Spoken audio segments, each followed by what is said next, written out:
राजनेताओं का अपना अपना विषय है। राजनीति अपने अपने हिसाब से सब लोग बोलते हैं। बटोगे का अगर हम अपने हिसाब से अर्थ लें तो हम अगर जात पात में बटेंगे तो निश्चित रूप से धर्म विरोधी, देश विरोधी लोग हम लोगों को काटेंगे, विदेशी सत्ताएं काटेंगी। चीन पीछे ही लगा हुआ है। हमको एक होना है। एक होंगे तो हम देश को आगे बढ़ा पाएंगे। एक रहेंगे तो विदेशी सत्ताओं से लड़ पाएंगे। एक रहेंगे तो चीन हमको आंख नहीं दिखा पाएगा। एक रहेंगे तो देश के विकास में हम सब भागीदारी दे पाएंगे।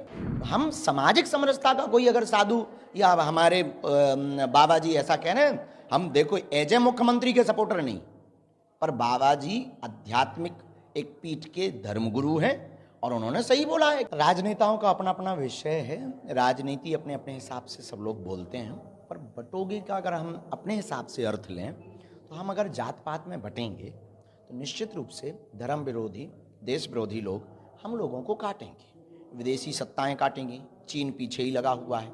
तो ये हम लोग हर चीज़ को विवाद की दृष्टि से देखते हैं। हर चीज़ को संवाद की दृष्टि से अगर देखा जाएगा तो निश्चित रूप से उससे अर्थ बहुत सही निकल करके आएगा। दूसरी बात, बाबा जी ने अगर एज ए मुख्यमंत्री कहा है तो वो उन सबका राजनीतिक बयान है, पर एक साधु होने के नाते अगर दृष्टि से देखा जाए तो उन्होंने सामाजिक समरसता की बात कही है कि हमको अब बटना नहीं है। जो हम पदयात्रा कर रहे हैं उसका उद्देश्य भी यही है कि अब हमको जात पात, ऊंच नीच, भेदभाव, छुआछूत, अंगड़ियों पिछड़े में नहीं बटना है। हमको एक होना है। एक होंगे तो हम देश को आगे बढ़ा पाएंगे। एक रहेंगे तो विदेशी सत्ताओं से लड़ पाएंगे। एक रहेंगे तो चीन हमको आंख नहीं दिखा पाएगा। एक रहेंगे तो देश के विकास में हम सब भागीदारी दे पाएंगे, अब वो कोई भी हो। इसीलिए हम पदयात्रा कर रहे हैं। दूसरी बात, राजनेताओं के अपने अपने हिसाब से चलते रहते हैं। हम राजनेता तो है नहीं, हम तो आध्यात्मिक गुरु हैं। तो धर्म से संबंधित अगर आपका कोई प्रश्न हो तो पूछ सकते हैं। जिस तरह से बटोगे आपने बताया, तो कहाँ क्या लगता है आपको, ये किसी साधु की आतंकी भाषा है? नहीं, साधु की आतंकी भाषा क्यों है? वो सही कह रहे हैं। अगर साधु के नाते वो कह रहे हैं तो आतंकी भाषा किस बात की है? आतंकी भाषा तो ये है कि तन से सर जुदा कर देंगे। आतंकी भाषा तो ये है कि जिस दिन हम सड़कों पे आ जाएंगे रूह कांप जाएगी। आतंकी भाषा तो ये है कि कानून अगर नहीं मानेगा तो कानून तोड़ देंगे। आतंकी भाषा तो ये है कि भारत तेरे टुकड़े होंगे। आतंकी भाषा ये है।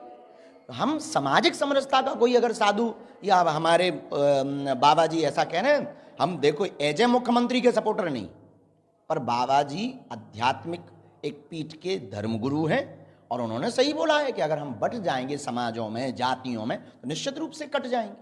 अभी तोकी का जगह बयान आया है कि वक्त वक्त को लेकर के चलो हम लोग सड़कों पर आ जाएंगे तो आपकी रूह कांप जाएगी, दिल्ली की तरफ कूद है, और आपके भी इस तरीके का भी हाल में बयान आया है। अब ये भारत के हिंदुओं को सोचना चाहिए कि वो 20% में इतना डरा रहे हैं कि वो सड़कों पे आ जाएंगे तो रूह कांप जाएगी। लेकिन तौकी रजा साहब को ये भी तो सोचना चाहिए कि अगर हम लोग अगर आ गए तो तब क्या होगा? तब क्या होगा? हम लोग भी तो आ सकते हैं। हम लोगों के पैर नहीं है क्या? भगवान ने नहीं दिए हैं क्या? उन्हीं भर को पैर दिए हुए हैं। इसलिए छेड़ोगे तो छेड़ोगे, छोड़ेंगे नहीं। इसलिए इस देश में दंगा नहीं चाहिए, हमें इस देश में गंगा चाहिए। तो इस देश में ऐसी नफरती बातें फैलाना बंद करें वो।